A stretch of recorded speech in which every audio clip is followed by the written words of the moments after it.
Ladies and gents, boys and girls, good morning and happy Friday, November the 17th, 2023. Hope you are all doing well. I'm your host, Chris Phillips of the Daily Crow of the Spurs Up Show. As always, as you can see, I've got a cup of Joe here on this Friday morning. Again, guys, thank you all so much for rolling with the punches. Obviously, today we are on the road heading down to beautiful Columbia, South Carolina to take care of some things in regards to merchandise. We will have merchandise available for purchase at the game tomorrow before South Carolina takes on Kentucky. So dropping off some of those Beamer Ball towels you all know and love so well. Those will be available, guys. S&G parking lot right next to Waffle House, right outside of Williams-Brice Stadium. That's where you can check out all the merchandise. But again, guys, thank you all so much for being flexible, for tuning in here this morning edition of TDC. And if you're catching us at the regular time at noon, hey there. Hope you're doing well and appreciate you guys checking us out whenever, wherever, however you are checking us out. On that note, guys, you're tuned in. Be sure you hit that subscribe button on YouTube. Hit that bell icon so you get notifications when we go live and we drop new video content as well. Video content on YouTube dropping every single day. So be sure you subscribe to the Spurs Up Show on YouTube. Also, guys, iTunes, Spotify, Google Podcasts, wherever you get your podcasts, you can check us out there at the Spurs Up Show. Also, rate the show. Leave us 5 stars. Helps boost the podcast as well. And, guys, we appreciate you all doing that. Also, guys, we do know the schedule for next week. The schedule for next week. It's going to be a little bit different, obviously, with the Thanksgiving holiday and everything, all the festivities taking place next week. We will go Monday, Tuesday, and Wednesday. There will be no live show Thursday or Friday, right? That's when the football begins. Obviously, Thanksgiving as well on Thursday.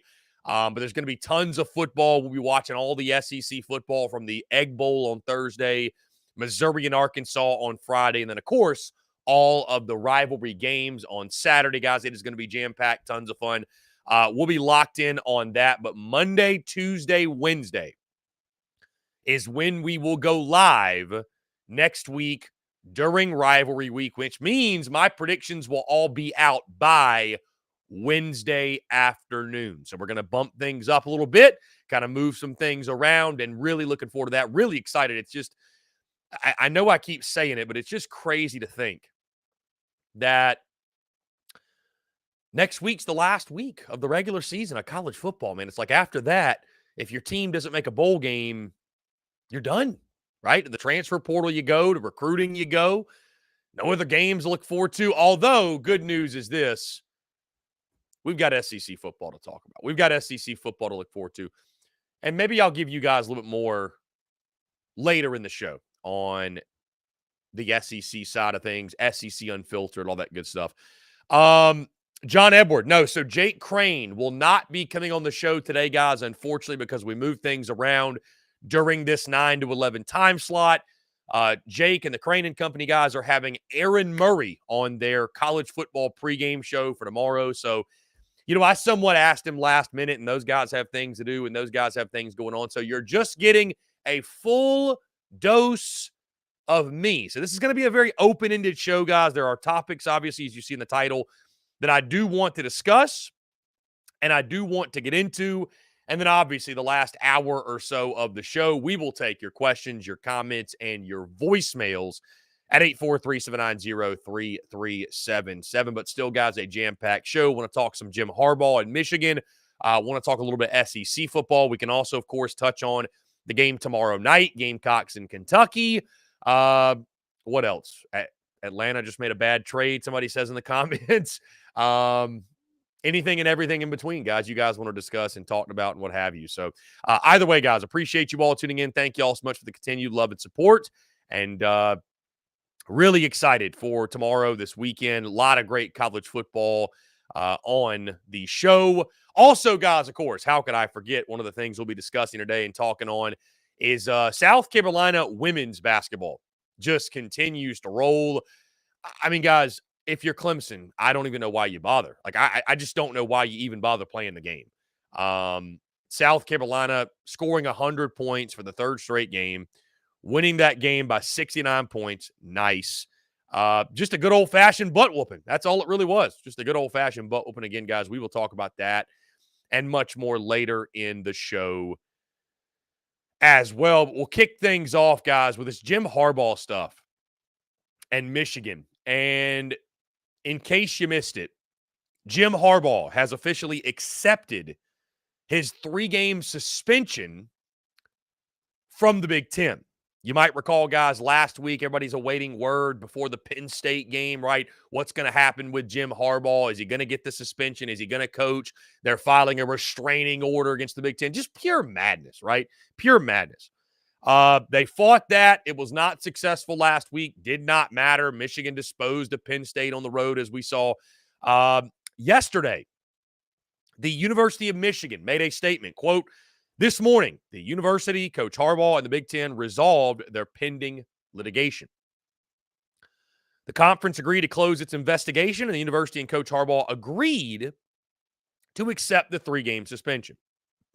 Coach Harbaugh, with the university's support, decided to accept this sanction and return the focus to our student athletes and their performance on the field. The conference has confirmed that it is not aware of any information suggesting Coach Harbaugh's involvement in the allegations. The university continues to cooperate fully with the NCAA's investigation.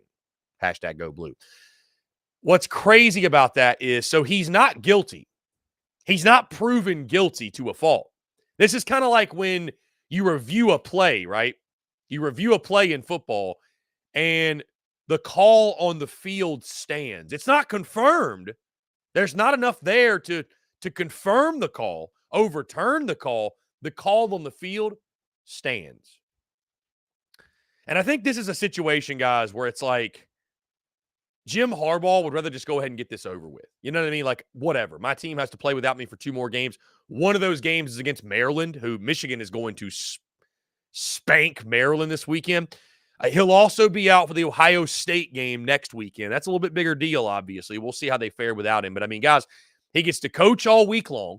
He just can't be on the sidelines during the games. I don't know. I don't think he can be in stadium either, as far as I know. But, I mean, by that time and at that point, guys, the game plan is so well instilled. Everyone's on the same page. I don't think it's a big deal. I mean, did Michigan have some wrongdoing? Absolutely. But what I don't understand is why the Big Ten and the NCAA is trying to make some example out of Michigan. I just don't get it. Our good friend Jake Crane says it very well, guys. Like, if you want to start pulling back the curtains and peeling back layers, like, you're going to have to punish a lot of people. You're not going to like what you find. Be very, very careful in what you are doing. So I think it's a situation, man. It could have been a lot worse, obviously, if this thing kept going, and I'm sure the investigation's not just going to stop. But obviously the outcome could have been a lot worse. I think Michigan is going to be fine either way. The Ohio State game, does it affect them in that game? We'll see. We'll see. But I think they're going to be fine. I think they're going to be fine. I think this is one of those things, guys, again, it's like in football. Call on the field stands. And I think Jim Harbaugh, just for the sake of his team, he wanted to get this over with. Although you could say that the way that it's motivating his football team is quite beneficial to them. The way that it's motivating that group. They obviously used it last week, and it's fuel to the fire for them.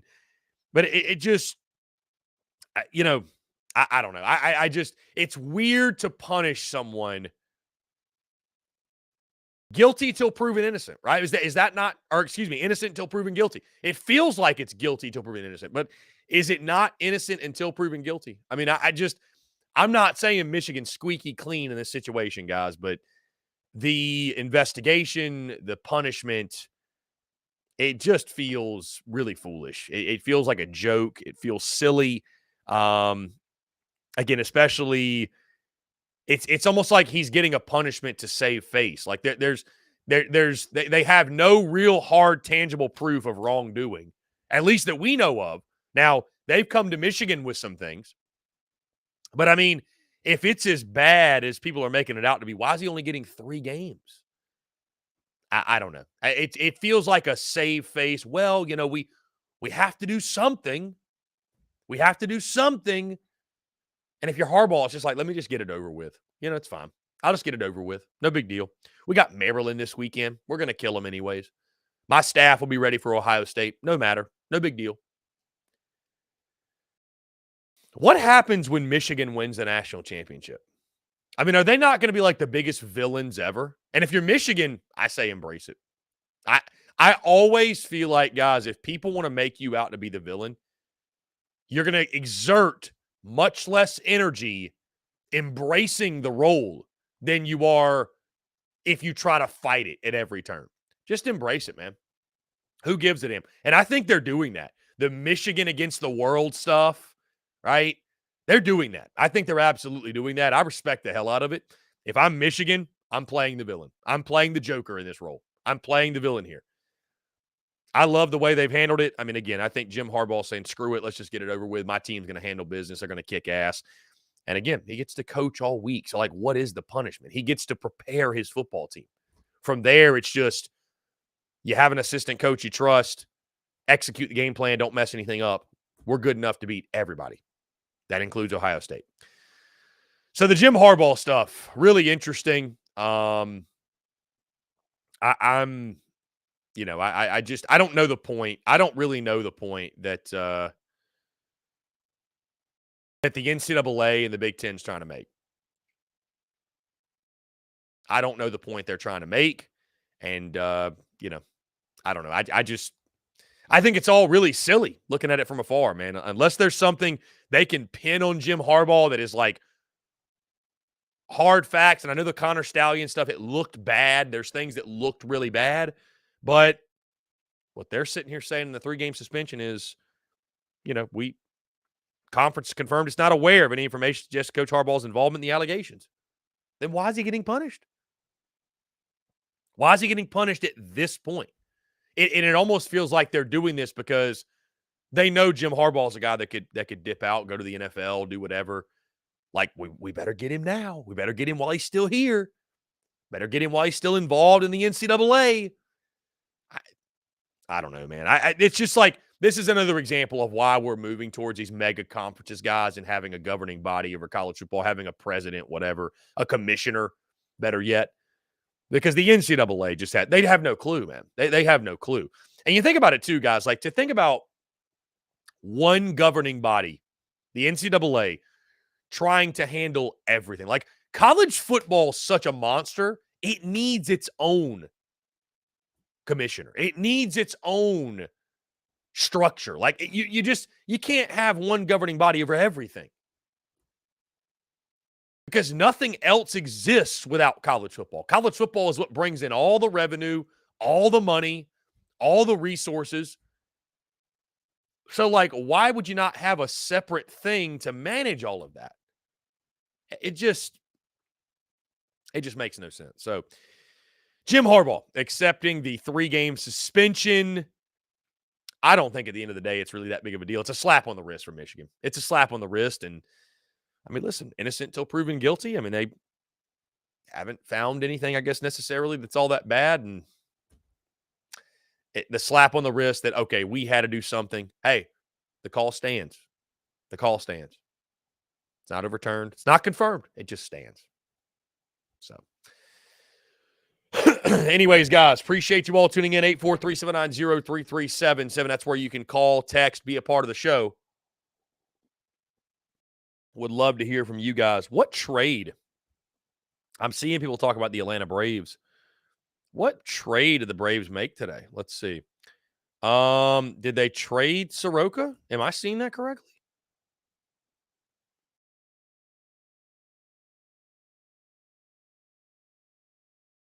Wow, yeah. Michael Soroka to the Chicago White Sox. Wow. Though, guys, I mean, I get that, man. I mean, the dude, it's a shame. It's a shame, but like, dude, when's the last time he pitched? When's the last time he pitched meaningful innings? I mean, it's a shame, but I mean, dude just hasn't pitched in so long. So I think it's probably a move best for Soroka too, man. Sometimes just a change of scenery, just sometimes it just works for you, man. I'm sure it's emotional for him, but you know, at some point you got to make a move, man. At some point you got to make a move. So guys, 843-790-3377. That's 843-790-3377. So here on this Friday morning, November the 17th, 2023. Guys, also, you see the shirt that I'm wearing, by the way, this Rowback, so comfy.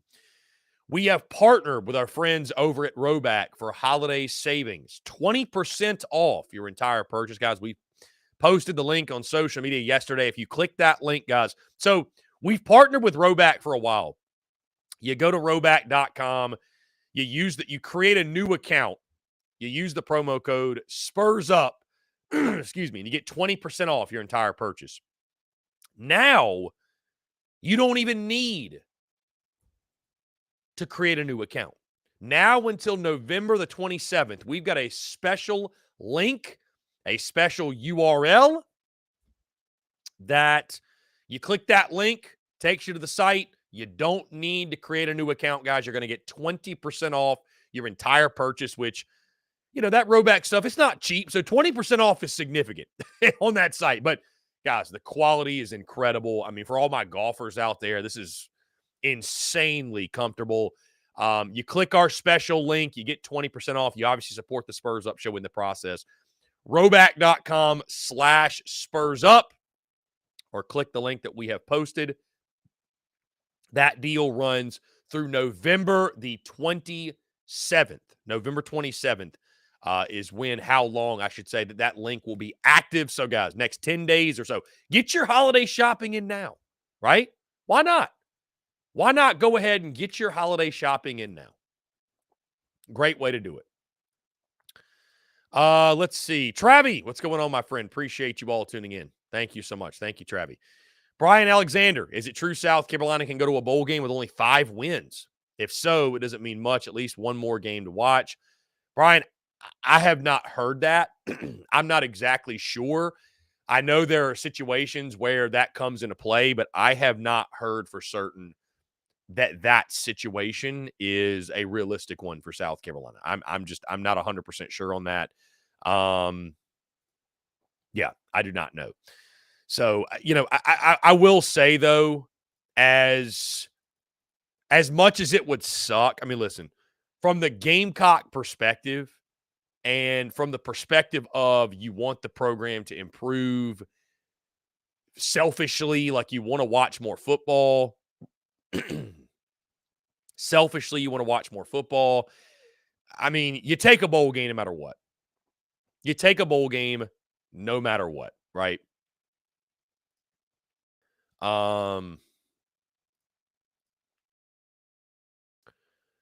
Even if you're 5-7, even if you're 5-7, guys, it's 15 more practices. It's 15 more practices, right? It's more experience for your football team. A lot of young guys who could use the experience, right? It's invaluable for them as well. So I think you take it. I think you take it no matter what. And you go from there, and Lenora Sellers probably gets his feet wet, and I think there's a lot of value in it for sure. But I mean, I know it's, you know, other fans will mock, but I mean, from the Gamecock perspective, wanting to see another game, wanting to see progression in the program, I don't think you say no to a bowl game no matter what. But I'm not 100% sure. I highly doubt that's realistic. I highly doubt it. But I have not heard anything. So. Okay, guys, we're going to jump into a quick break. On the other side, we'll keep the conversation rolling here on this Friday morning, guys. All that and more on the other side of this break. You're tuned in to the Daily Crow. The Daily Crow is also brought to you by our friends over at A1 Air Quality Consultants. Headaches, coughing, running nose while in the office or just in your home. Call A1 Air Quality Consultants to have your air checked today.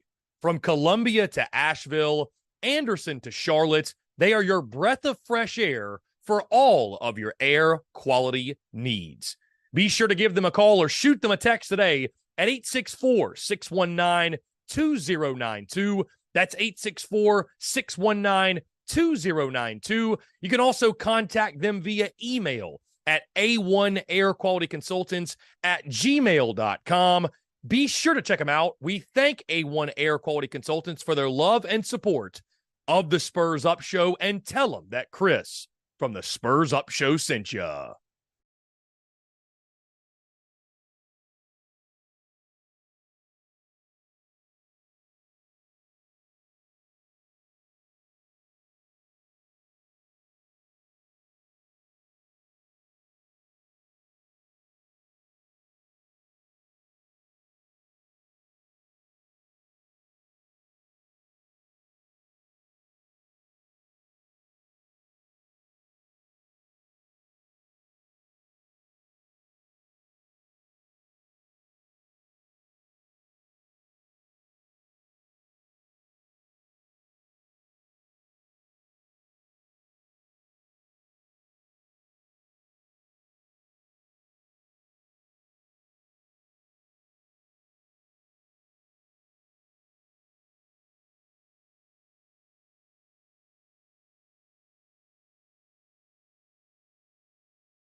Muscle Dougie, ho.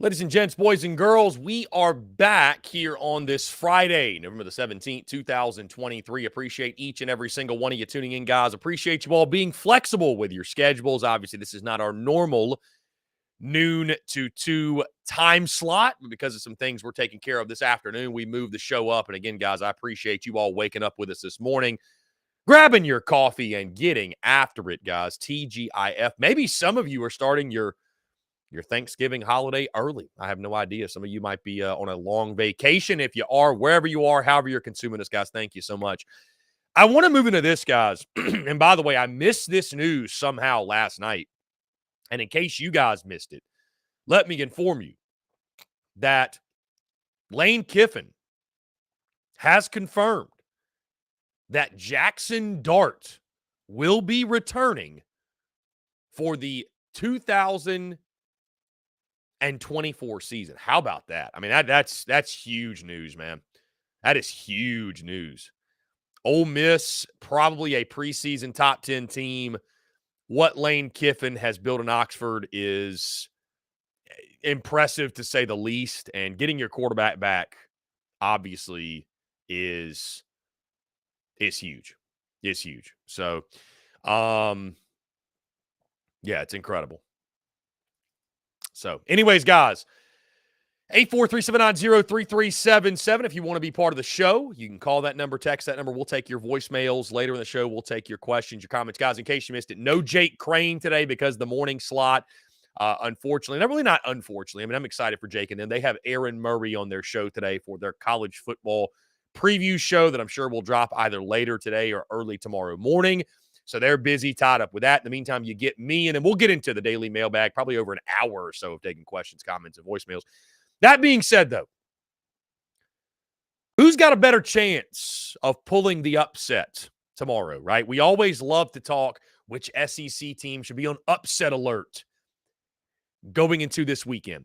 And South Carolina, Kentucky is a pick 'em, basically. Let's call it for what it is. The two SEC games featuring two SEC opponents, right? It's Cupcake Weekend in the SEC. I mean, I could say Arkansas should be on upset alert against FIU because who knows what the Hogs will give you tomorrow. But in the Georgia, Tennessee, and Florida, Missouri games, who's got the better chance at pulling the upset? Tennessee or Florida? Because most folks picking these games, I mean, guys, I've taken Georgia minus 10.5. A lot of folks are taking Missouri to win big. But if you had to go one way or the other, excuse me, if you had to go one way or the other, who's got a better chance at pulling the upset? Tennessee or Florida? I think it's an intriguing question. Because on one hand, you got Tennessee at Neyland, right? They're a different team on their home field. They're just a different team. Joe Milton's been a different quarterback. Vols coming off that embarrassing loss to Missouri. And typically under Josh Heupel, the Volunteers respond the right way. They respond the right way after a loss. So you know they'll be fired up. Like, there's a reason that spread's only 10.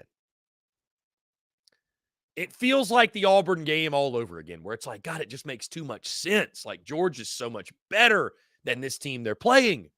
Why is that spread so low? Rivalry game, road game in the SEC. But still, it's Tennessee going up against the Georgia Bulldogs, who are hitting their stride. They're clicking on all cylinders. The task feels monumental, to say the least. Then you have Florida traveling to Missouri. Billy Napier and company looking for that 6th win. Many people will jump straight to this game because they still, for whatever reason, don't respect Missouri. And guys, when you break down the rosters, like, Missouri doesn't have as many quote-unquote high-caliber players in regards to flashing recruiting profiles and recruiting rankings or what have you. But Missouri's just a damn good football team, man. They're just a damn good football team. They're a solid football team across the board. They've got a salty defense. Brady Cook is having the best season of his career at quarterback. They got two great wide receivers in Luther Burden and Theo Weiss Jr. And Cody Schrader is playing like a man possessed. Talking about former D2 running backs who are shining, had a career high last week against Tennessee, over 200 yards rushing in that game. So Florida comes in, right, off the beat down at LSU, although they hung tough in Baton Rouge. So when I look at these two games, who's got a better chance of pulling an upset? I'm going to go with Tennessee. Here's why I'm not going with Florida at Mizzou, guys. Number one, it's on the road at night, right? That's significant. That's a significant hindrance to their chances. I'm also just tired of disrespecting Missouri, man. I picked South Carolina to beat Missouri. I picked Mizzou to lose every other week, it feels like, because I keep saying there's no way this team's that good. There's no way Mizzou is that good. I'm done with that. Missouri they would be a college football playoff team if this were next year, literally, because Mizzou is going to beat Florida. They're going to beat Arkansas. They're going to be a 10-win football team, guys, when this is all said and done. Isn't that crazy to think about? Missouri's going to be a 10-win football team. And I think Florida right now, you know, from an outsider's perspective, like I like Billy Napier, but at the same time, like there are mistakes that are happening. I understand the frustration of Gator fans. There are mistakes happening that are dumb mistakes, that are year one mistakes, that are very just, some mistakes are brain dead. Like they're a stupid football team, as Mark Ryan likes to say. I think firing Billy Napier after year two would be a mistake. I do. I don't think that's the move. I think you at least give him next year. At least give him next year to see, can he get this thing turned around? Right? Can they eliminate some of those mistakes? But it has to happen next year. But I just don't think Florida's in a place to go win that football game. I would agree they got a better chance to beat Florida State than Mizzou this weekend. I just, 100%. In Athens, you know, I'm picking Georgia minus 10.5, guys. I don't think it's likely. I don't think it's likely in the slightest, but Tennessee's a different team at Neyland. The Vols have the front seven to slow down that Georgia rushing attack and get some pressure on Carson Beck, maybe force him into some mistakes. You think at some point Carson Beck's going to be human, right? You think he's going to be human at some point. And they've got a quarterback that has been okay this year, but if he gets hot, right? If he gets hot, who knows? So I don't think it's going to happen, but if I had to go one side or the other, I'm giving Tennessee the nod of who's got a better chance at pulling the upset. Still, I think Georgia's rolling right now. I think Georgia is a well-oiled machine. I think Georgia's hitting their stride at the right time. I think Georgia's the best team in college football, guys. I'm really surprised the amount of people that, I mean, we'll get into this the week of the SEC championship game because we're going to be doing a lot of SEC championship stuff, but I'm surprised how many folks are just so willing to say that Bama over Georgia easily. Like, I really, I don't know. I don't know where that's coming from other than people just hate Georgia and hate Kirby, but Georgia will have no problems, I think, with Tennessee. But I mean, if I had to go one way or the other, like I mentioned, I would go Vols in Knoxville. Joe Milton gets hot, running game gets going, right? That Neyland Stadium crowd, right? It's getting dark earlier, so the second half, it's going to turn into a night game. You never know what could happen in Neyland Stadium. Weird things happen in Neyland Stadium. So if I had to go Tennessee or Florida, I'd go Tennessee, more likely to pull the upset tomorrow, but I don't think either of those two teams will win their respective ball games. So, let's see. Yeah, Robbie Davis, if Missouri's head coach does not get coach of the year, the system is broken. I agree with you. I agree with you 110%, man. Bruce, they say Bama over Georgia to give SEC two teams in the playoffs. Okay.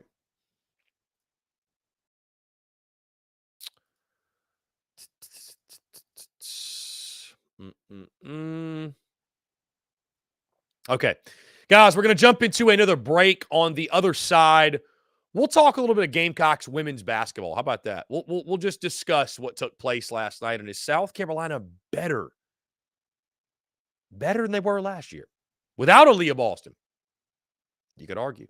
All that and more, guys, on the other side of this break. You're tuned in to the Daily Crow. The Daily Crow is also brought to you by our friends over at A1 Air Quality Consultants. Headaches, coughing, running nose while in the office or just in your home. Call A1 Air Quality Consultants to have your air checked today. From Columbia to Asheville, Anderson to Charlotte, they are your breath of fresh air for all of your air quality needs.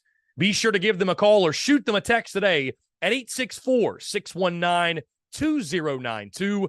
That's 864-619-2092. You can also contact them via email at a1airqualityconsultants@gmail.com.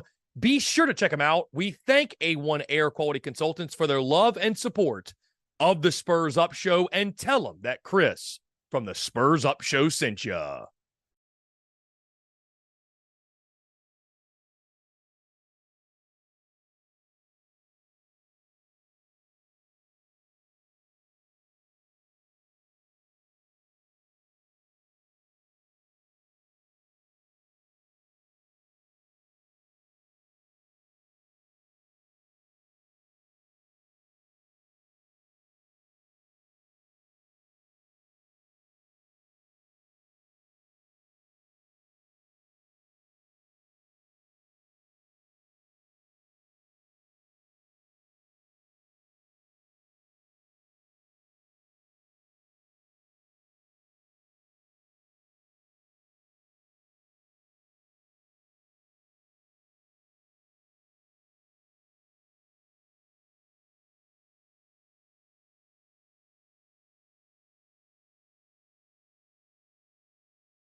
Muscle Dougie, Hello Dougie,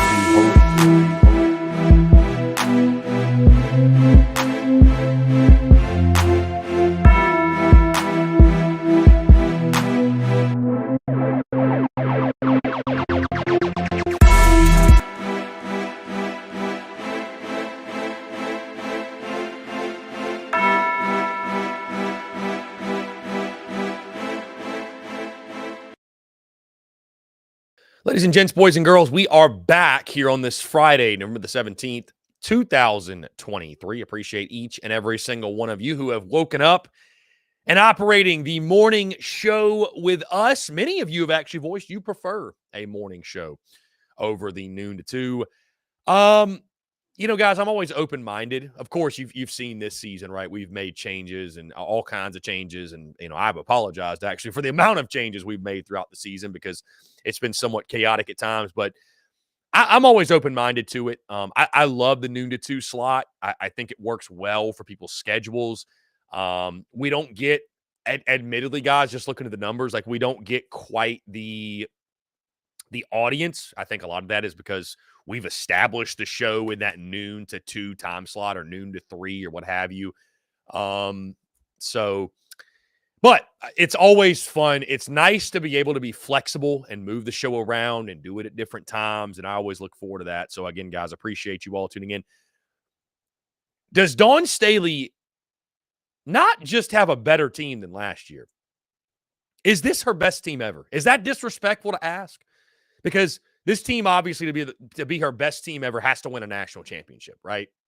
You can't say that this was the best team ever, but they didn't win it all, right? I mean, we're talking about teams that featured players such as Asia Wilson, Aaliyah Boston, what have you. But I mean, dude, this team through 3 games is averaging over 100 points a game. 3 straight games with over 100 points. And it's not against scrubs. They've beaten Notre Dame, Maryland, and I guess a scrub in Clemson. 109-40. 109-40 was the final score last night. First off, if you're Clemson, some folks are going to label me as insensitive for saying this, but I don't even know why you bother showing up. If you're Clemson, why not just take the money? It's funny. I mean, it's a net loss. So I was going to say take the money. It's not like there's a lot of revenue being generated, but I mean, God, you could put it towards NIL. I'm sure some Clemson fans what's the point? It's just and maybe that's overly dramatic, but I mean, having Dawn Staley as your rival, that's got to be brutal. That's got to be brutal. Again, Gamecocks win 109-40, dominating. Malaysia Fulwiley, the freshman, making moves that a freshman should not be able to make. 18 total points for Fulwiley, 9 rebounds on the night. Ashlyn Watkins has a double-double, 12 and 10. Raven Johnson goes 6 points. I think that's 17 assists. 17 assists. That's insane. Tihina Paupau, I don't know if I'm saying the name right.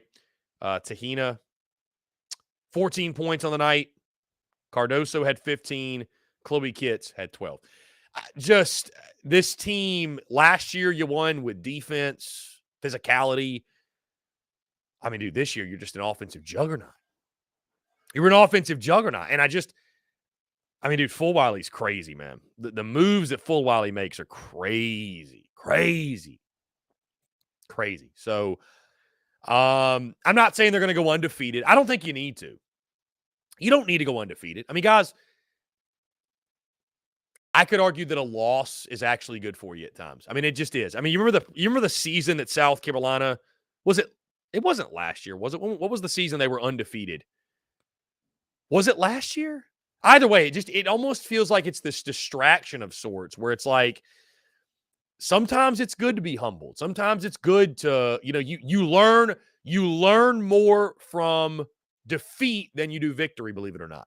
You learn nothing in victory. You learn nothing. So I'm not saying this team is going to go undefeated, what have you, but I mean, the way this team is winning, 109 points, 3 straight games over 100 points. And the moves that Malaysia Fulwiley is making, I've never seen them. We've never seen them. She's toying with the opponent at this point. Toying with the opponent.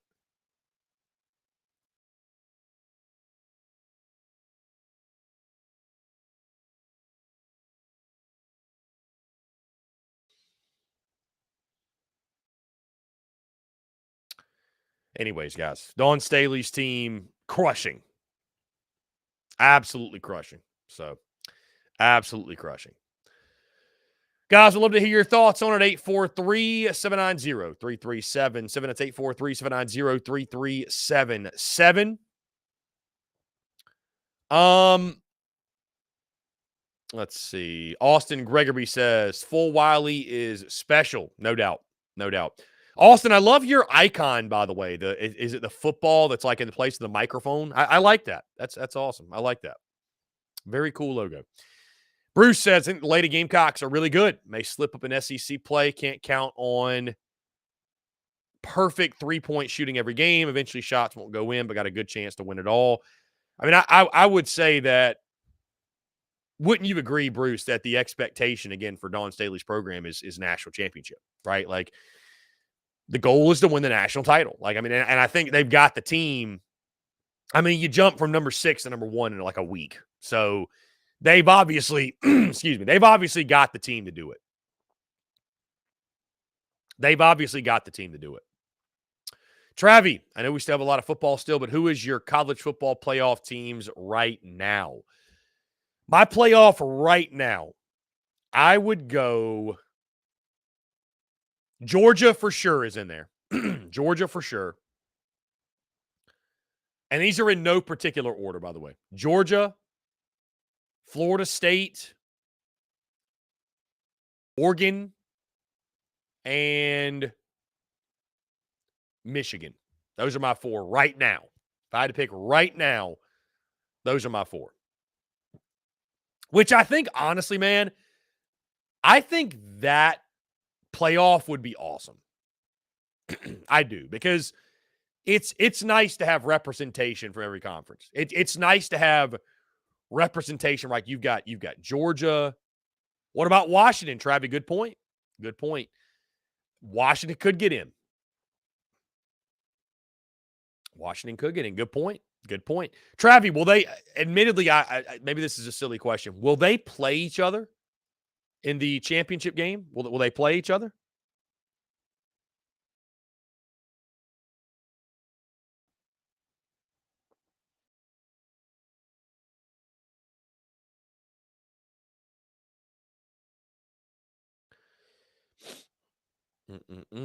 Austin Gregory Staley achieved her 200th win as South Carolina head coach last night, and she did it in 234 games. Wildly impressive, Austin. I will say this, though, on that note, Austin, and I saw, and Mark Ryan brought this up on our airwaves yesterday. Mark Ryan brought this up yesterday, and he went on his airwaves. He went on his airwaves and did a segment on this. And I just, like, I ask you guys this question. Do we want to have the conversation? I mean, I'm more than happy to have this difficult conversation because I don't think it's difficult. I don't think it's difficult at all. You know, Mark Ryan mentions that what Dawn Staley's doing is putting pressure on Shane Beamer. Like, guys, this is a conversation. This is a conversation we should not have to tiptoe around, okay? And we're not going to. What Dawn Staley has built is phenomenal, incredible. However, nobody, and I mean nobody, should look at what Dawn Staley's built and look at Lamont Paris or look at Shane Beamer or look at Mark Kingston or anybody else and say, I mean, there's no excuse. Dawn Staley's built a national championship contender every single year in, year out. I mean, guys, taking no credit away, there is no debate that it is much more difficult to build a monster in college football much more difficult than it is to build a monster in women's college basketball. We've talked about this before, guys. How many schools invest in women's college basketball to the level that South Carolina invests? Not many. Not many, guys. The parity is much, much less. I know there's parity, but it's much less. It is much more difficult. And I mean much more difficult to build that type of program in college football, in college baseball, even in men's college basketball, guys. I mean, you can look at the women's NCAA tournament as evidence of that. The first 2 rounds are blowouts. Like, there's no point even watching. The first 2 rounds are non-competitive games for the most part. So I'm saying this not to demean Dawn Staley in any way. I mean, what she's built's insane. But taking that conversation and then bringing it to, well, why isn't Shane Beamer doing what Dawn? Like, dude, it is a completely different beast. Completely different beast. Completely different. And I don't think it's fair to compare the two. It's just not. It's not. It's not. Like, building what Dawn Staley has built in women's college basketball and Shane Beamer building that equal in college football, it's a completely different task. And I don't think that should be any sort of an uncomfortable conversation. Like, it's funny how, like, when you talk about women's college basketball, like, you cannot have a conversation without it being like, people get so, like, you can't say anything. Like, let's just call it for what it is, man. Just call it for what it is.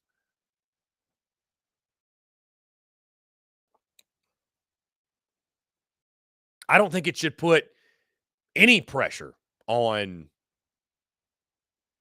Shane Beamer, what Dawn Staley's done, because you're comparing apples to oranges, man. It's just not even remotely. And to Coach Ford's point, guys, getting into your questions, Coach Ford says Staley was a proven head coach when she arrived. Hold on, let me see something here. Let me see something here. Admittedly, I don't know exactly what Dawn Staley's record was when she got the South Carolina head coaching job. I know that she was a head coach at Temple from 2000 to 2008, right? Took the South Carolina job 08 to present day. So, let's see. At Temple,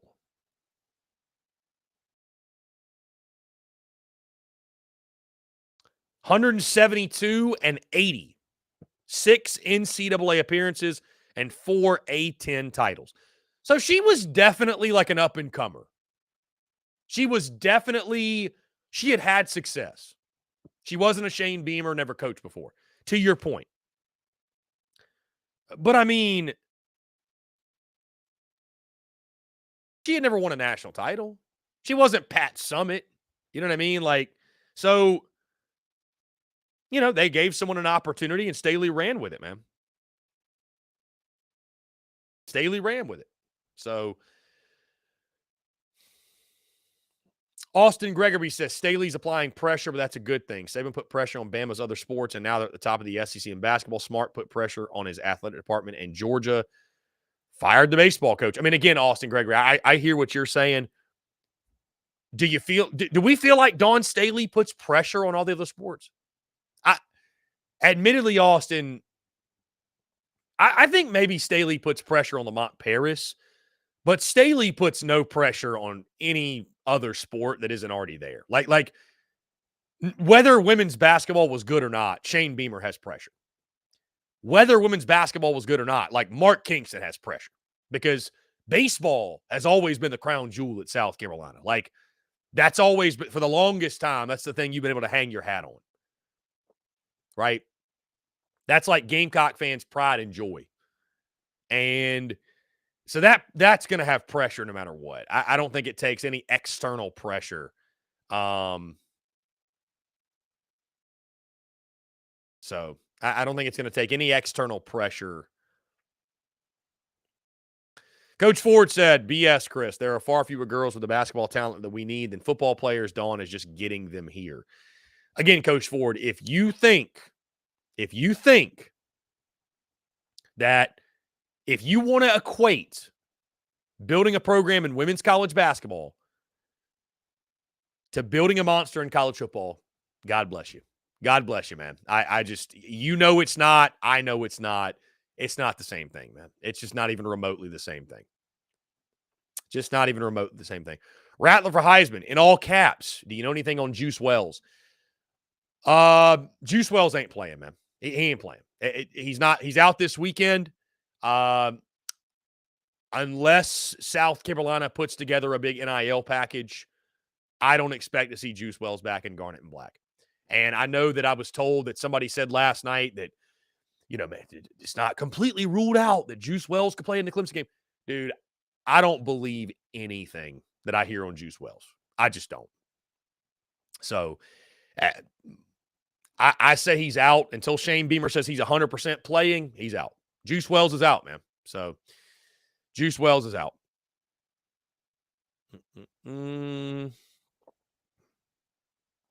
Luke RJ, no guests on the show today. You're just getting all of me. Jake Crane and those guys were tied up with some other stuff. So just me today. Just me today. Let's see. Cameron says, I think Bama beats Georgia for the SEC title and somehow sneaks into the top 4 playoff. It always seems to happen. That'd be wild. But here's the thing, man. Georgia goes undefeated. Bama beats Georgia. Georgia has to get in. Georgia has to get in.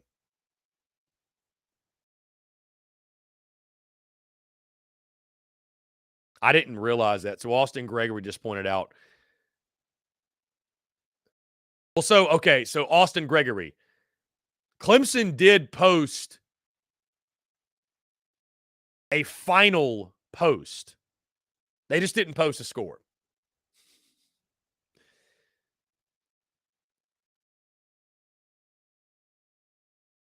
Final from Columbia. We're back in Littlejohn on Sunday. That's it.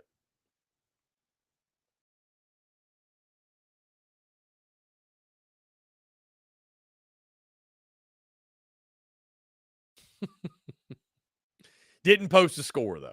That's funny. That's funny.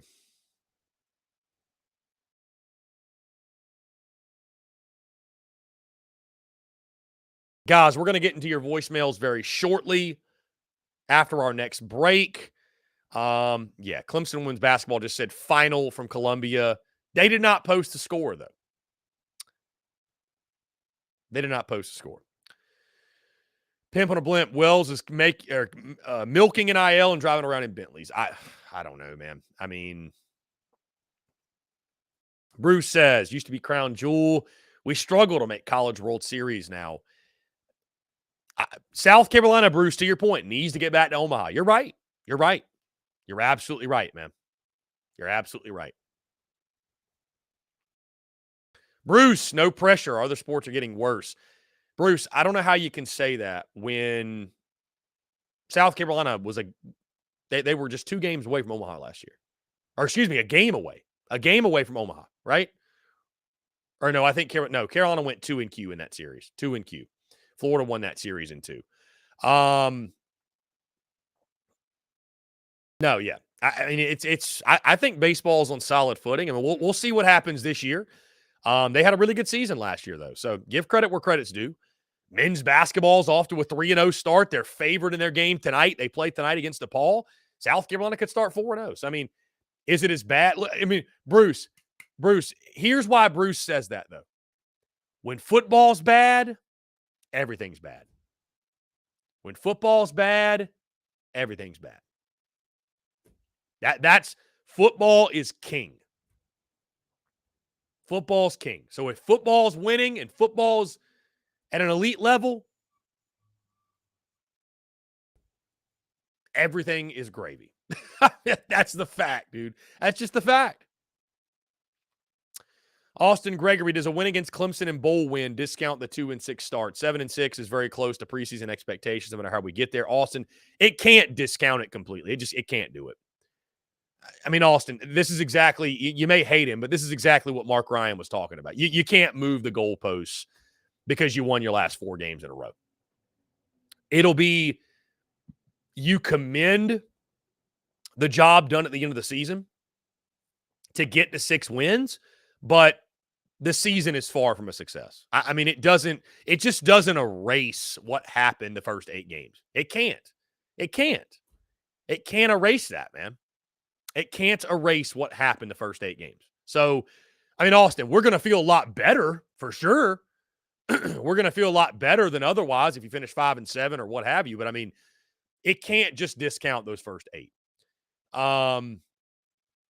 But, getting to a bowl game, especially if you could win the bowl game, I would genuinely tip my cap if this team closed out winning 5 in a row. I really would. And South Carolina from there would just have to figure out a way. How do you start faster, man? How do you get off to better starts? Austin Gregory, do we rush the field if we punch our ticket to a bowl game and beat Clemson at home for the first time in almost a decade? Austin, I would hope not, man. I would hope not. I mean, listen, I get that it's a big deal to beat Clemson, man. I get that, but if South Carolina rushes the field for beating an unranked Clemson team, like that's no. I would not be a fan of that. I would not be a fan of that personally. I mean, dude.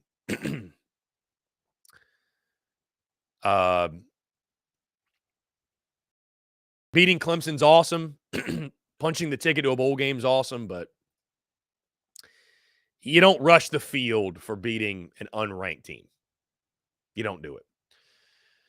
Guys, we're going to jump into a quick break. On the other side, we'll begin taking voicemails. You guys call in. I want to hear from you. 843-790-3377. You can also text that number. You can also continue to flood the chat line on YouTube, Facebook, wherever you're tuned in. Guys, all that and more on the other side of this break. You're tuned in to The Daily Crow.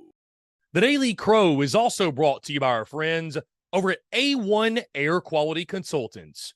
Headaches, coughing, running nose while in the office or just in your home. Call A1 Air Quality Consultants to have your air checked today.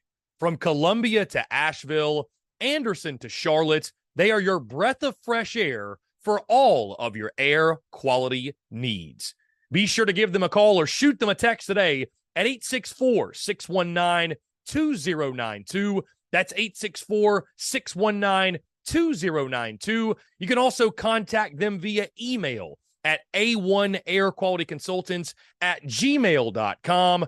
Be sure to check them out. We thank A1 Air Quality Consultants for their love and support of the Spurs Up Show, and tell them that Chris from the Spurs Up Show sent ya.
Watch your Dougie, ho.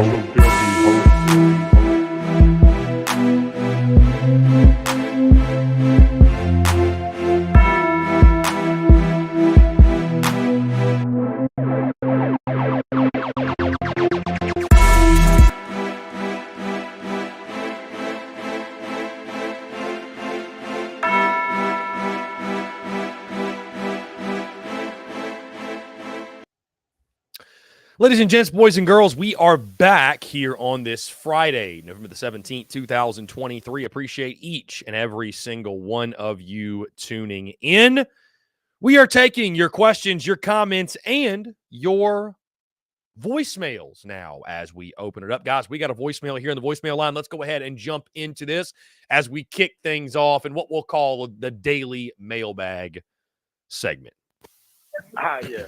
I'm Darius, and we're talking about the Lady Gamecocks. And thinking about this team, other than future teams, is like with Asia Wilson, they're going to double Asia Wilson. And with Aaliyah Boston, they can double Aaliyah Boston. But with this team, you can't double this team, because if you double this team, the other players gonna score. It's like our starting five, they can shoot the three, they can go in the paint. It's like we are unstoppable right now. Like, how can you stop this team? Because you can't double them. If you go into the zone, we can shoot the three. If you go man to man, we can go into the paint. So it's like, pick your poison with this Lady Gamecock. Pick your poison indeed. Pick your poison.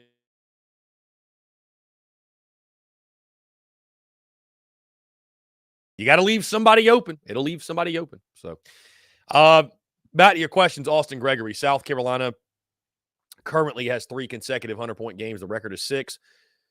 San Diego State, Mississippi Valley, and North Carolina next. It's not out of the picture. No, it's not. It's not. It's absolutely not. It's going to be funny to watch people be upset and frustrated the first time this team doesn't score 100 points. And they probably score like 90 or something. So, Bruce says, I'll be happy if we beat Clemson, but if we win, we make Gasparilla Bowl. Not super hyped about that. I mean, dude, any bowl game would be a good bowl game. John Everett, if we beat the in-state rival, rush it. Again, I disagree, John Everett. It's an unranked Clemson team. Like, I'm not saying don't have joy. Like, of course I'm not saying that. But, like, rushing the field, I think you save that for when you beat really, really good teams. Austin Gregory, will Mark Ryan be at the Clemson-South Carolina game or the South Carolina-Clemson game, Austin? Come on now. I would like to have someone there who's capable of letting us know if the lights flicker. Austin, I'll ask Mark Ryan next week. I would highly doubt, though. And I don't know if Mark would go on record and say this. And again, I don't want to put words in his mouth. But this is just me using what I feel like is common sense, putting 2 and 2 together. If the game were at Clemson, Mark would be there. The game's at South Carolina, Mark will not be there. And I mean, guys, I get why that's the case. I get why it is. Clemson, Mark has had his drama with Clemson, right? If you observe, remove all of your bias and just look at it objectively. Mark Ryan, the radio host on the Fan Upstate, he's had his drama with Clemson. I mean, that's what people I don't think see is like Mark Ryan pisses Clemson fans off too, but he's had significantly more drama with South Carolina. I mean, there's not a whole lot that can top Shane Beamer taking a swing at you, right? So you think Mark Ryan is welcomed in Columbia or at Williams-Brice Stadium? Like, do you think Steve Fink is handing out credentials to Mark Ryan to the Fan Upstate anytime soon? I don't think so. So I don't believe Mark is a guy who's going to go somewhere that he's not welcomed, that he's not invited. Clemson, they welcome him with open arms. They invite him to media stuff. They invite him to this, invite him to that. I don't think Mark Ryan is getting the invitation from South Carolina. Let's just put it that way. So, I don't think you're ever going to see Mark Ryan at a South Carolina game. I could be totally wrong, but if I had to guess, I don't think you're ever going to see him there. I look forward to getting back into Williams-Brice Stadium, guys. It won't be this season, obviously, because we committed to the post-game call-in shows, and those have been wildly successful, guys. Do not forget, tomorrow night, immediately following the game, we will have the post-game call-in show right here, taking your questions, comments, and, of course, your calls, 843-790-3377, immediately following the action against Kentucky. Going to be a lot of fun, guys. Looking forward to it. Should be electric. And, of course, after the Clemson game as well, we'll hear from you. Going to be a ton of fun. But I am planning on making my return trip to Williams-Brice Stadium next season. I'm not exactly sure what game, but that will happen next season. Like I said, guys, it's died down over the last couple months, but I mean, I think one of the funniest and most entertaining rumors created about me, because there's tons of them out there, I mean, take your pick, is that I am banned from Williams-Brice Stadium somehow, some way. I am banned from Founders Park. I am banned from the city of Columbia, although I'm going there today. Which the funniest part about that rumor is that, do you actually think if that were the case, I wouldn't say something? Like, I wouldn't put USC on just complete blast? I absolutely would. I absolutely would. No, we just committed to the call-in shows this season. And, we committed to the call-in shows. And that, again, that's been a great decision. That's been a great decision. I've thoroughly enjoyed covering the games from the studio, being in studio for all of the football games. It's been, I feel like, and I feel confident in saying our coverage of the games has been exponentially better this year than any other season. But back to the point about Mark Ryan, I think that's why you're not going to see him there. I could be totally wrong. I could be totally wrong on that. But,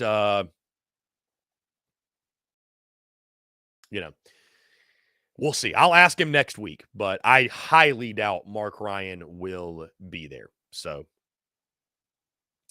let's see. 13 straight wins, by the way, for South Carolina women's basketball over Clemson. 13 straight. So, been just pure domination. Pure domination. Let's see. Travi says, Gamecock Nation, come on out to OU next year. See you there. That'd be a lot of fun. John Edward, I wouldn't want Mark Ryan at Williams-Brice Stadium either. John Edward, I just don't even know what to say to you, man. I don't even know what to say to you, man. Guys, so I've been very transparent. We were having a conversation in the Big Cock Club Discord. I've been very transparent about the SEC Unfiltered stuff and that change is coming and that it's happening. I want to get into this. Dalton brought something up this morning. We were talking about it and the coverage and all that. And he said, I'm not sure how you can cover every baseball and basketball team in the SEC without having a long-ass show every day. There are games basically every day and every weekend. With football, it's easy because there's only one game every weekend, excluding bye weeks, but the season is over in 3 months.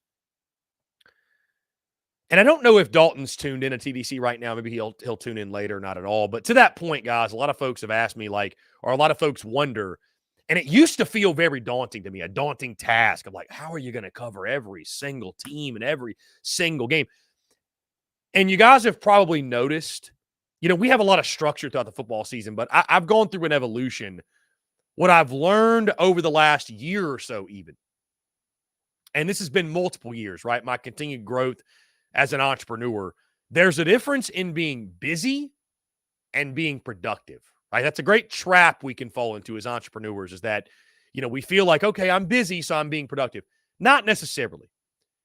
And what I've learned is that, I used to feel this obligation, okay, I got to cover every single football game this way. I got to cover every single basketball game this way, every single baseball game this way. And I am someone, guys, I believe in being well-rounded. That's why I've always talked about all sports from the jump, right? I don't believe in being a one-trick pony. I don't just want to be a football guy or just be a baseball guy or whatever, or just be basketball. I want to cover all the major sports. I want to give attention to all of those because there's audiences for every single one of them. But the evolution I've gone through is this. I used to feel as if my goal and objective on a day in, day out basis was let's cover every single game as in-depth as possible, doing all this preview content and breakdowns and all that good stuff. And like that stuff is good and it's necessary at times.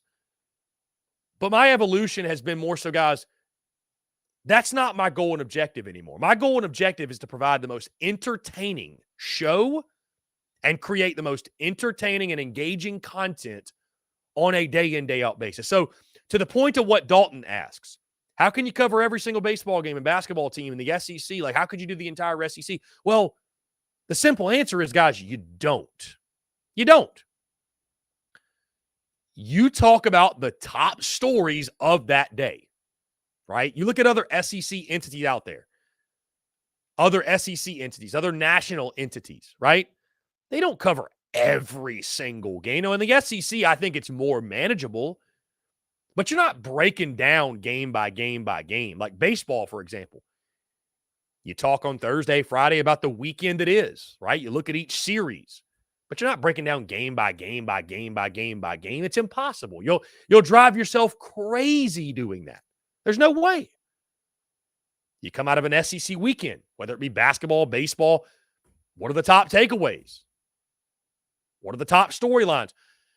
When you think about it from that aspect, it becomes much more manageable because for me, it was a daunting task. It used to feel feel like a daunting task. It feels much less daunting now because again, in football, it's manageable, right, guys? But like, for example, when we transition to SEC Unfiltered and we're talking football, like we're going to break down and preview and predict every game, but we're not going to preview and break down South Carolina, Jacksonville State the same way we would break down and preview Georgia and Missouri. You see what I'm saying? So, like Georgia-Mizzou would get its own segment. South Carolina, Jacksonville State would be, hey, this is what's happening. Here's the pick. So, that's how you make that adjustment. You start to view it like, and that's the difference, right? Like your super localized content and coverage is going to break down and dissect things to the absolute highest degree, right? Like the localized side of things, folks care who the third string left tackle is. From the SEC perspective or the national perspective, folks don't care as much. Don't care at all, really. They want to hear about the top players. They want to hear about the top storylines. They want to hear a prediction. They want to hear banter, things of that nature. So I hope that makes sense. And again, I don't even know if Dalton's tuned in, but to Dalton's point, you're doing basketball, doing baseball. There's so many games. You can't break down every single game. And that's why, guys, you're seeing, I'm obviously going through it's a very obvious shift where my mind is definitely transitioning from the super, super localized approach to the SEC-wide and even the national approach. For example, like right now, guys, and I mean, again, I'm explaining myself when I don't have to. So maybe I shouldn't do that, but I get questions about why isn't there more basketball coverage? Like, because it's football season, man. I'm going to keep it 100 with you. I'm going to keep it a buck with you. It's football season. Football's king. There's only so much time. There's only so much room for certain content. So we're not going to ignore basketball. That's not what I'm saying at all. But what moves the needle right now? It's football. And I'm not going to be a one-trick pony and not pay attention to basketball, for sure. But, I mean, when does college basketball season begin for the common fan? I'm not talking about the diehard. Because here's the thing, guys. The diehard is a smaller percent. I mean, there's a lot of diehards, don't get me wrong. But there's a lot of common fans, too, who just they have their 9 to 5. They got other stuff going on. They got hobbies. They catch games when they can. They'll watch every football game. They'll catch basketball when they can. If the team's good, they'll watch. If not, they don't. Same thing with baseball. Same thing with every other sport that's not football. So when does college basketball season begin for the common fan? I think it begins in January. Truly. It begins when conference play starts. Again, that's not me saying that we're going to completely ignore what happens. Like, even when I transition to SEC content, like I want to talk basketball. We're doing SEC power rankings for basketball. I'm excited to watch good basketball teams. I'm hoping South Carolina is one of those. But, I get questions about content, like where's more of the basketball content? Where's this? Where's that? Like, guys, the goal is not to cover every single basketball game. The goal is to provide the most entertaining content on a day in, day out basis. And it's really difficult.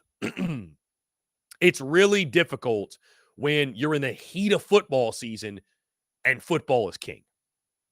It is what it is. You know what I mean? Like, it is what it is. So, does it mean, again, that we're not talking basketball to any degree? We literally talked women's basketball today. So, anyways, guys, I know that was kind of a rant. So I apologize for just ranting. 843-790-3377. Guys, that's 843-790-3377. Again, guys, appreciate you all tuning in here on this morning edition of TDC. Thank you all so much for that. Luke RJ says in the Big Cock Club Discord TDC Questions channel, listening to the show on my computer headphones. The break music has some serious loud bass, and it sounds awesome. Guys, we sit, what are we? We're 31, about 33 hours. I think we're right at like 33 hours from kickoff. How are you feeling going into tomorrow? What's your confidence level? The line in this ball game has moved a decent amount. I think ESPN's got South Carolina as a half-point favorite. From where I've checked on my bookie and Action Network and Scores and Odds, Kentucky is still a 1 or 1.5 point favorite. What are you guys' thoughts? What are you guys' thoughts on it? I mean, do you feel more confident, less confident? What's the feeling in regards to your confidence level?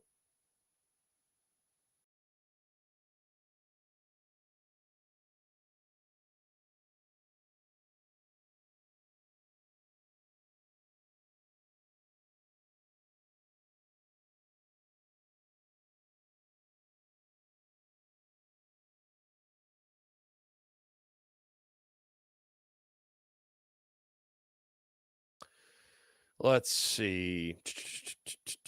Coach Ford, I'm 100% confident that if UK brackets Xavier Legette, we lose. Jonathan says, Coach Ford, yet nobody's been able to do that for sure. John Edwards, 65%. I'm surprised you're not more confident, John Edwards. Bruce says, I'm at a 7 out of 10 that we can. I'm at a 7 out of 10 we can win. Night home game, slight edge to South Carolina. I mean, that's the big thing, man. That's it worries me when like that's the best thing going for you.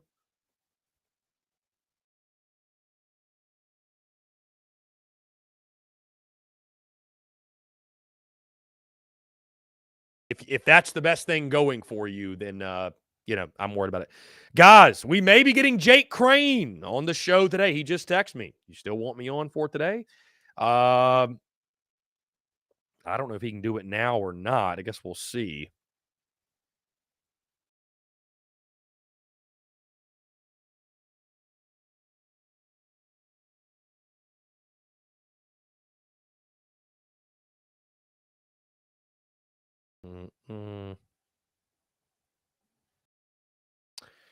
We'll see if Jake can go. If not, no big deal. In the meantime, let's get back into your voicemails. Optimistic about tomorrow because, man, this season has been horrible for us. Absolutely horrible. Our offensive line has been changing out like a woman changes her drawers. So, I mean, and our wide receivers, they are okay, but I wouldn't say they're like good, and we finally got our running back, and our defense is not good at all. I believe that we can win, but like you posted, I think it'll be like a 1 point win or a 2 point win. I don't think it'll be like a blowout. Okay, so it sounds like he's optimistic, confident that South Carolina can get the W. I picked the 1 point win, guys. Like I told you, I don't feel good about it. I don't feel good about it. I admittedly, I think Kentucky's a better football team than South Carolina. But you know what? Saturday night at Williams-Brice Stadium, late November night, this team loves playing in late November at night. Guys, we're going to jump into a quick break. On the other side, we'll get Jake Crane on the show, a special guest appearance. He will call in, guys. All that and more on the other side of this break. You're tuned in to the Daily Crow. The Daily Crow is also brought to you by our friends over at A1 Air Quality Consultants. Headaches, coughing, running nose while in the office or just in your home. Call A1 Air Quality Consultants to have your air checked today. From Columbia to Asheville, Anderson to Charlotte, they are your breath of fresh air for all of your air quality needs. Be sure to give them a call or shoot them a text today at 864-619-2092. That's 864-619-2092. You can also contact them via email at a1airqualityconsultants@gmail.com. Be sure to check them out. We thank A1 Air Quality Consultants for their love and support of the Spurs Up Show, and tell them that Chris from the Spurs Up Show sent you.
Mash your doggy hoe.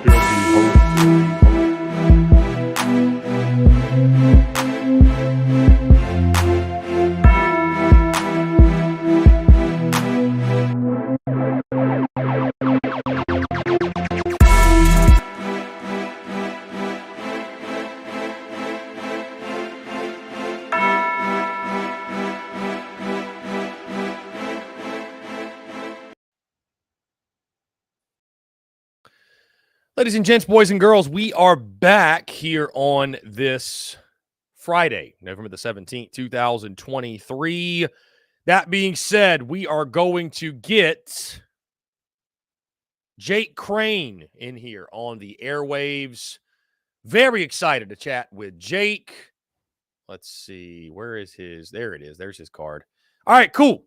He is going to call in, do audio only for us. But either way, we are going to get Jake Crane on the airwaves. Very excited to hear from Jake.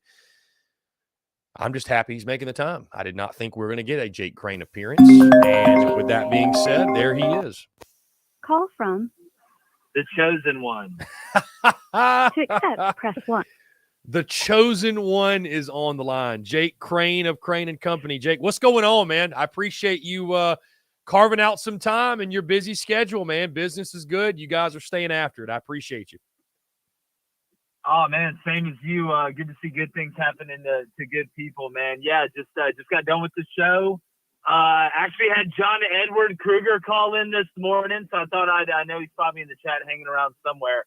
But no, man, just covered all of it. A very exciting week 12 as we get to what sadly is the conclusion of the 2023 college football regular season. It's crazy, man. It's crazy that we're already there and that the season concludes literally next weekend. But we got a ton of great football to talk about till then. Jake, first things first, this whole Big Ten Jim Harbaugh situation, Harbaugh accepting the suspension. What are your thoughts on this? What do you think of the Big Ten at this point? Well, I don't think this would have ever happened in the SEC. I mean, you think they would have given Saban or Kirby Smart or any of these guys a 3-game suspension without there even really being a notice of allegation sent? I think Petitti kind of bowed a little bit to the powers that be, him being a young commissioner. But I do think this was smart by Michigan, though, right? I mean, look, at the end of the day, if this gets rid of the investigation, and you know where I stand on sign stealing, everybody does it. Some people are more intricate than others. But if it gets them to stop the investigation, it doesn't have anything to do with the postseason or anything like that, I think it was a good move. I know that, and David Cohn, my co-host, was like, well, Michigan came out and said they were going to fight it last week and all this. But sometimes you get a deal that's too good to pass up. I think this is one of those times. Hell, you've already played half the season without Jim Harbaugh as the head coach. If anybody's prepared to do it, it's this team. I think this is just a way for one side to say, hey, we did something, and the other side to say, hey, we served a punishment, even though we don't think we really did anything. Jake, Jackson Dart is officially returning the 2024 season per Lane Kiffin. Thoughts on that? And I know we're looking way too far ahead, right? We've still got football to play out this year, bowl games, playoff, et cetera. But, I mean, what you think that means for Ole Miss going into the first year of the 12-team college football playoff? Well, it's massive. You know, I think it's the old, win-win. I mean, the only person who doesn't win in this situation is Walker Howard. That's the only person who doesn't win, who left LSU to go to Ole Miss to have a chance to replace Jackson Dart. We know Spencer Sanders is 108 years old and beat up. He's not coming back. But what it gives you is in a year of what will be the first of many firsts going to the 12-team playoff, knowing the scheduling changes in the SEC, you have continuity. And when now 12 teams can get in, you don't have to worry about the quarterback position if you're Lane Kiffin, which is a huge, huge problem off of your plate. And I think it's a nod to how good this quarterback class is, this quarterback draft class is. Not that Jackson Dart is going to be some great NFL quarterback. I think he'll get a cup of coffee. He'll get a chance. I don't think he's going to be a top guy that's taken, but there's no doubt that it's smart for him to return. Hell, you can play in college for 30 years now. Who knows? Sam Hartman may come back for his 32nd year. But no, if you're an Ole Miss fan, it's huge. It's continuity during a time of pure improvisation, which is always big. And it should be a great bargaining chip, Jake, for when they go out in the transfer portal, as we know Ole Miss does, and say, hey, come play with a proven quarterback in the SEC, receivers, running backs, tight ends, playmakers, what have you. Sticking in the SEC West, Jake, I know you guys have touched on this a ton this week, but I certainly want to get your thoughts here on our airwaves. Jimbo Fisher fired at Texas A&M. Zach Arnett fired at Mississippi State. Did the timing of either of those surprise you? Thoughts on both and where those programs have now go from here? They're obviously very different circumstances that Arnett had and then Jimbo had. The timing of the firing for neither surprised me. I love how people wanted to act like, oh, well, A&M's going to wait until the buyout drops from $76 million to $66, $67 million. Have you been to the gas station? Like, if you've been to the gas station, you know that's not a real thing. They had a $164 million check awarded to A&M at halftime and then fired Jimbo Fisher with a $76 million buyout after the game. These guys ain't broke, and they wouldn't have fired him when they fired him if they didn't have money to replace him. Now, the Mississippi State situation, obviously Zach Arnett was thrust onto that after Mike Leach passed away. I thought they were smart with the contract in the beginning, and I get why they let him go, right? You look at what's out there in the market right now. I think there's some good names. It's early enough in the tenure. It's only, this isn't a 6-year deal where you've lost 6 years now. You had it in the contract where you had some wiggle room, and I think Zach's going to get another shot. He'll probably end up going to be the DC at LSU or USC or somewhere like that. But no, I was surprised by neither. Here's the real question. And then y'all gonna hire Urban or what? Like, are y'all really trying to win or what? Like, it's what it comes out to. What, like, we sit here and people act and look, Urban Meyer's not a great guy. I wouldn't want Urban Meyer to come and give a speech on being a good Samaritan or how to treat your significant other or other people. But guess what? There's a lot of people in the coaching business that are not good people, that are not great guys. But yet, if Urban Meyer was this awful piece of trash Kim Jong-un North Korean leader that they make him out to be, he wouldn't be on Fox every Saturday wearing those James Bond-ass villain glasses. He wants to get back in it. And if you go to A&M, number one, I don't think it's going to break the bank to get Urban Meyer. And number two, nobody's ever won big at A&M. He can be the first to do it. So, look, we can talk about Jeff Traylor, and I think Mike Elko would be a good hire. Danny Chow would be a good hire. But you haven't won a natty since 1939, man. But before Dick Winters and the boys dropped into Normandy. So at some point, how bad do you want to win? You're willing to wear overalls and scream into the woods in the middle of the night, but yet you won't go hire Urban Meyer? Jake, do you feel like expectations, and I might get blasted for this question, but do you feel like expectations at Texas A&M, do they need to be readjusted? Because to your point, A&M hasn't won anything in a very, very long time, yet they have the expectations of a Bama, a Georgia, and Ohio State. So do you think they need to be adjusted, or do you commend Texas A&M for holding themselves to that standard that I think a lot of other schools maybe are not as willing to do because they don't have the quote-unquote history? Like, they use that as somewhat of a crutch, if you will. Well, you got to believe it to achieve it, number one. And look, A&M has everything you possibly need. They haven't found the right leader yet, right? Championship teams are a combination of great leaders meeting great resources and opportunities in this sport at the college level. A&M has the money. They have the facilities, right? They have the loyalty. They have the fan base. All they're missing is that great leader. Right? All they're missing is that guy that gets up and talking and everybody starts clapping really fast after everything he says. Like, that's the only thing A&M's missing. So if I pull up to your house and it's a mansion with it's not in the state unless it comes with a pool and a gate, and you got a beautifully cut lawn, you got ice sculptures everywhere, I'm going to think you're rich, and you should think you're rich. So at the end of the day, I commend A&M for it. They have the capability to win at a very high level, just like a Georgia does, just like an Alabama does, just like the top echelon schools do from a resource standpoint. They just haven't found the right guy yet. You know who they are? Chris, I figured it out. You know who Texas A&M is? they're that, and I'm happily married to a beautiful woman I love very much. But Texas A&M is that 42-year-old guy from like the shaving commercials that's going a little gray, but he's really good looking, has a nice job. He's a good person. He just hadn't found the right person yet. Sometimes you find love late in life, man. Right? What's that website where like 50andover.com? It can happen still. Jake, if this were next season, Georgia, Alabama, Missouri would all be a lock, somewhat of a lock, I'd say, would all be in right now at least for a 12-team college football playoff with Ole Miss and LSU knocking on the door. How excited are you for that 12-team playoff to be a reality? I'm excited because I'm hopeful that it may stay like this, right? I'm very cautious before I'm like, all right, this is the new norm, somewhat a parity in college football, even though we're probably going to end up with, a lot of similar teams in the Final Four. But I think with the transfer portal, I think it's actually helped increase parity because it's risen people's floors. It's risen everybody's floors. It's risen some ceilings, like higher than others, but it's risen everybody's floor. I'm hoping that with the 12 team, because I think 8's perfect. I thought 8 was the perfect number.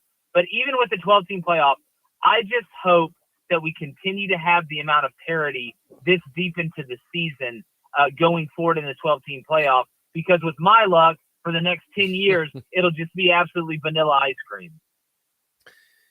Jake, shifting gears to the Gamecock perspective, South Carolina must split their last 2 games to reach your 5-7 record projection. They're going to be an underdog in each of those 2 games, Kentucky tomorrow and then Clemson on Saturday. We'll focus on the Wildcats. What's your feeling on this game, Jake? Because admittedly, I've picked South Carolina. I don't feel good about the pick. No matter who I went with, no matter what side, Jake, I wasn't going to feel good about this pick. So, when you look at this game, I think Kentucky is the better football team, Jake, top to bottom. But it's late November. Mm-hmm. It's at night. Yep. It's at Williams-Brice Stadium. It's at home where Spencer Rattler and Xavier Legette have been electric. All that being said, and you've also, by the way, Jake, got a Kentucky team that's lost 4 of their last 5. They just got beat down by Alabama, South Carolina. Say what you want about the competition, lesser opponents. They've won 2 in a row, building some momentum. You know how much of a momentum game this game is. All that being factored in, what do you make of this game tomorrow night at Williams-Brice Stadium between the Gamecocks and Wildcats? Okay. Let me say first, I am not betting this game. This is a do not Jake, touch. I love the over. I love the over in this game. Love the over. And listen, if I had the gun to my head, if I got, surrounded right now by a gang and they said, listen, you got to give us the winning bet for South Carolina, Kentucky, I would take the over. I would lean that way. Here's the way I look at it. I'm very analytical in the way I look at things. I know that styles make fights, right? Matchups make winners. And as bad of a matchup as Georgia and Alabama was for Kentucky, because here's who Kentucky is. They are a gap scheme, box run team. They run power. They want to run counter. They want to give you a lot of eye candy pre-snap to see what you're in. But at the end of the day, they want to be a downhill gap scheme play action team. They run as much play action as anybody does in the conference.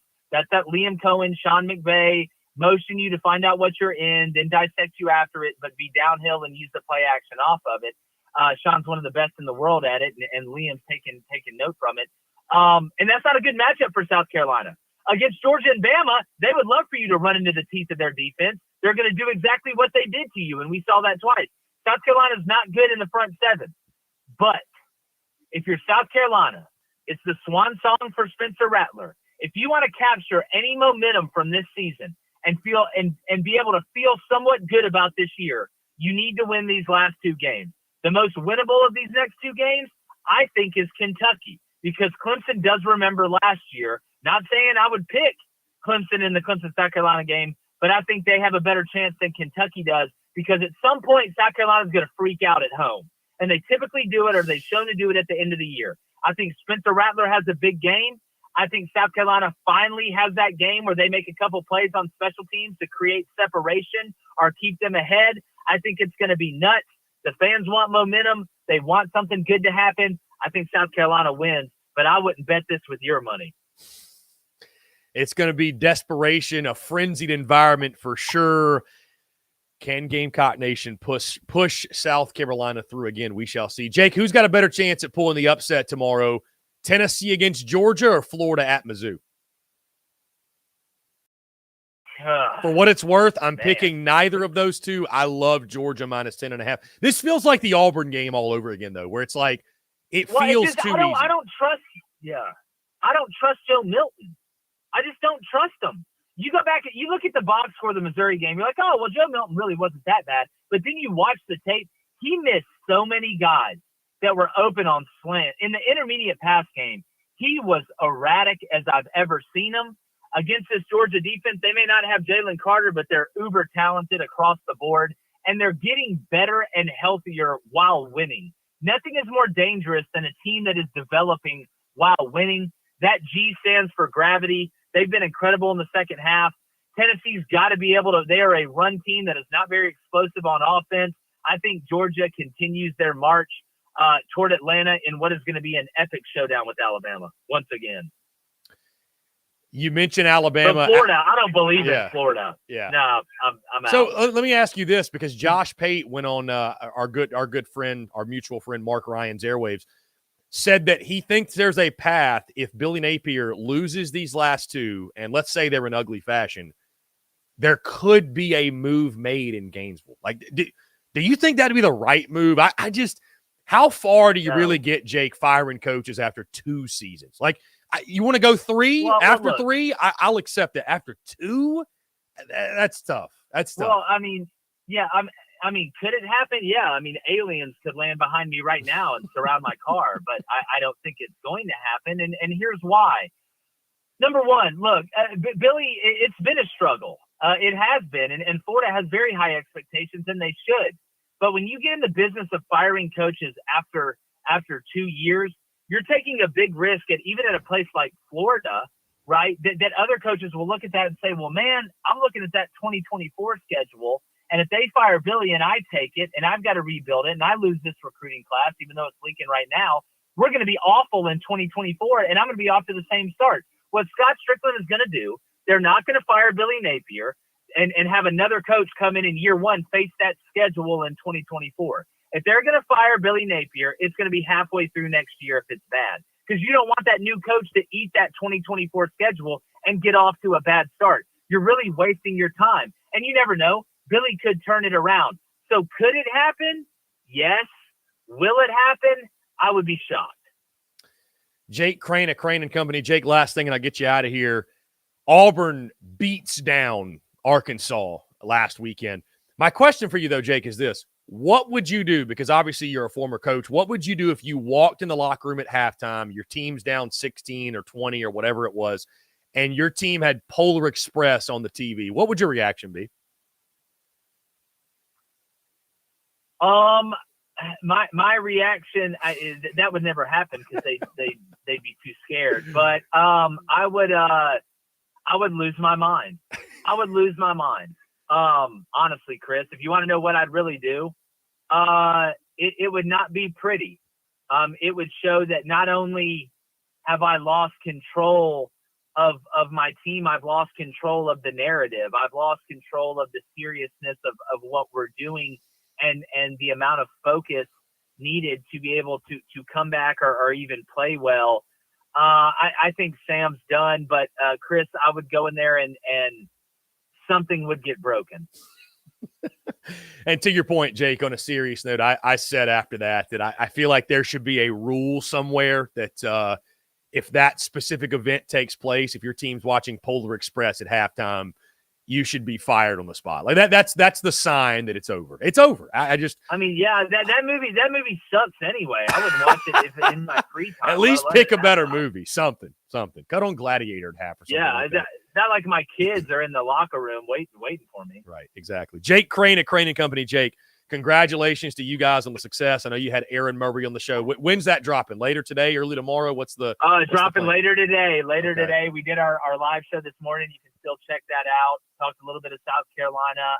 And then we got Aaron Murray dropping. He was our guest picker for this weekend. That'll drop this afternoon. So come check it out. Beautiful. Jake Crane at Crane & Company. Jake, you're the man, dude. We'll do it again next week. Appreciate you. Sounds good. Yeah, man, we'll talk. Great stuff, guys. Jake is a legend. Those conversations are always a ton of fun. Really glad we were able to sneak it in today. Really glad. Guys, we'll close out the show in style next 7 minutes. No breaks. We're going to go right through it. More of your questions, your comments, and your voicemails as well. If you guys want to chime in, be part of the show again. I want to say thank you to Jake Crane, man. It's always a blast talking with him, getting his perspective. Travis says, Jake has hilarious analogies. He does. He's the king of those analogies. Austin Gregory, the final uncommitted 5-star in the 2024 class. Jordan Seaton will be in Columbia this weekend for his last official visit in his school. His South Carolina interest was sparked after the Stewart commitment DMV to SC. That'd be big. What position does he play, Austin? Forgive me for not knowing. Forgive me for not knowing. Let's see. Oh,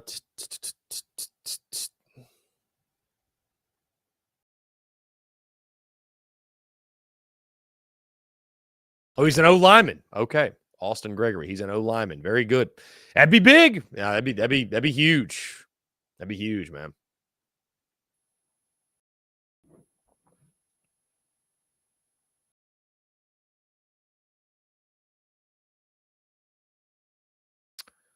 Let's see. Austin Gregory says South Carolina has allowed 15 points per game against Kentucky. Under Beamer and company, I think 28's enough to win it. I know this isn't defense of years past, but I just always feel good about the defense against the Cats. Again, Austin, you answered your own question, and my reply to you, I don't trust this defense with everything that I could throw at them. How about Jake Crane picking the victory, though? Jake Crane picking South Carolina to beat Kentucky, which, you know, it's almost kind of scary, guys. I'm picking South Carolina. Mark Ryan is picking South Carolina. Brad Crawford's picking South Carolina. Jake Crane's picking South Carolina. The only two guys I've seen that are picking Kentucky are Cousin Shane and SEC Mike. They're both picking Kentucky in this. But yeah.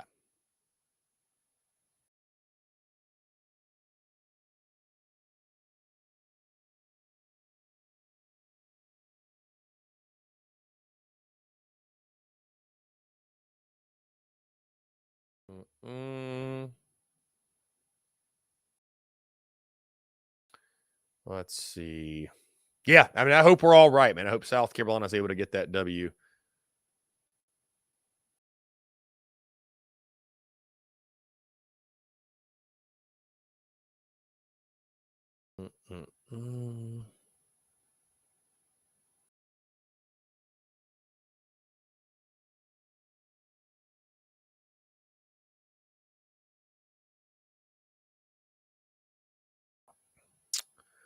How about this? Carissa Thompson, this sideline reporter, said that she would just make up the sideline reports.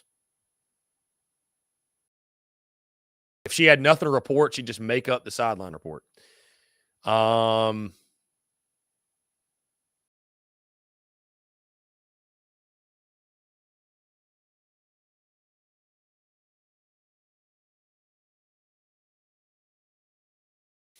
Interesting.